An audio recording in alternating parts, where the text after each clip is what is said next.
Season's greetings from the Lucifer series. Happy Solstice, and even happy birthday, Jesus. I prefer to call him Yeshua. Very misunderstood, but very cool teacher of Kabbalah in the ancient days. Cut down before his time. Lots of legends told about him. That's what posterity does with individuals like Yeshua. But no less a remarkable avatar, channel for the Ruach Elohim. Talk about that sometime. People seem to think I have something against Yeshua. Got nothing against Yeshua, except his was an experiment that didn't work out too well, or was a mixed results and has to be reevaluated. But it's not to defame the man, even though it is to question this business of worshiping him as a god. But that's neither here nor there. The solstice is upon us. Winter solstice. And the Lucifer series enters its third year. And I'd like to introduce someone I've gotten to know really well and really value as a friend and collaborator. Lucy.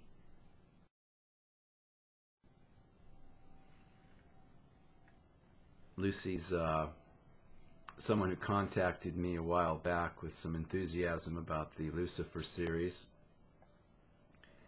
And she told a friend of hers, Lasha, and Lasha checked it out and realized that she knew me from before when she was in America. She's in London now. Lucy isn't in London, but she's somewhere else in England. And Lasha's an old flame of mine, and we were even seeing each other as late as 5 or 6 years ago, casually.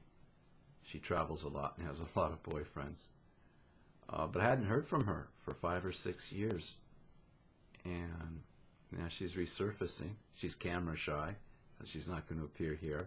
She's involved with what I would call local TV in London. I don't know how that works. You know, is it BBC? I'm not that clear on what that's about. But she doesn't want to be associated with some videos that she thinks might someday become well known, and that's her choice. But Lucy is, you know, got some enthusiasm for appearing in some of the videos that we'll be doing. Lasha and I are going to start a tantra experiment, sex yoga, long distance tantra, starting the solstice on into the Wiccan holiday of Imbolc. So stay tuned for those videos. We'll still be with the Beelzebub videos and Lucifer, the Lucifer formatted stuff, talking about all kinds of different things. But Lucifer wants to talk about tantra as well. The third year will also see the advent of Prophecies of Lucifer 9, and I've held off doing that. That's related to Prophecies 1, 2, and 3, and the follow-up videos to 3 ending with Lucifer on channeling. They're all related, and I'm sure for most of you it's all pretty obscure stuff, and I've been fine with keeping it obscure. But Prophecies of Lucifer 9 will give it some clarity, and at the risk of sensationalizing some things. I'm not that comfortable with doing it, and that's why I've held off, because I want the series to be about more than just something as topical as Prophecies 9 is going to be about. But so many people want me to talk about, you know, I kid around about aliens, so, you know, what about aliens? There's a lot to joke about, and most of it's just pretty harebrained stuff and stupid. I saw a movie called The Fourth Kind recently, about some poor psychotic woman, and they're trying to make it sound like that was anything to that. They just dress it up because that's what people want to hear. Still, is there something to it or not? Is there anything to it? And what does the Lucifer series say? And we do have something. Actually, we have something to say, so we will say something. Get around to that. Meanwhile, the Kundalini video is doing pretty good. It's been up for 2 months and is approaching 10,000 views. The ratings are, I mean, the thumbs up and thumbs down, they're making that public now, which I wish they wouldn't do, but they do. Because, you know, the trolls just like to gang up on videos. They're not saying the video's good or bad, they're just saying they don't agree with it, so don't watch it. You know, I mean, it's, trolls are that way. But it's not just the trolls. Dogmatic Gurdjieffians, traditionalist Gurdjieffians, they don't like the Kundalini video at all. And I will do a Beelzebub video shortly addressing some of the more intelligent things that Gurdjieffians have said against it. And I did have one civil debate with somebody on the page for the Kundalini video and said some things that needed to be said. The Lucifer series considers Beelzebub's tales to his grandson to be occult work. Occult means hidden. G himself said he buried the bone deep with that book, and you've got to dig for it. Okay? And that means starting with the deciphering the year 223 by objective time calculation, and how does that relate to the nonsense words and gematria and letter codes and numbers and so forth.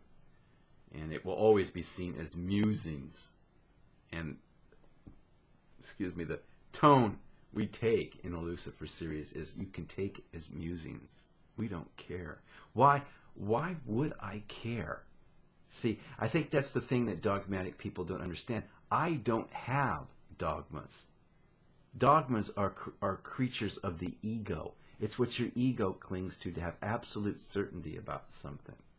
And I just don't think G is talking about that. But it draws in the dogmatic mentality. And where Guard's kicking his polemic about Kundalini, which is really a polemic against theosophy, that, you know, flirts with cultural bigotry. And I've said from the beginning with Gurdjieff, where he's a down on women, and overgeneralizing about women, and when he's dismissing gays as just freaks of nature, and a lot of other really antiquated, backward kinds of cultural prejudices, I part company with it. No, there is not a universal insight that says women are inferior to men, or they're their passive half of men.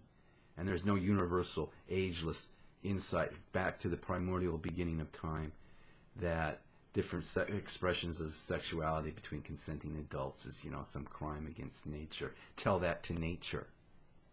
Tell that to animals who engage in that kind of behavior. I mean, it's ridiculous. And we don't side with the old man when he's talking about that. And we question whether Gurdjieff was totally, you know, totally arrived into a completely unconditioned, deconditioned state of mind to still be that conditioned by his culture.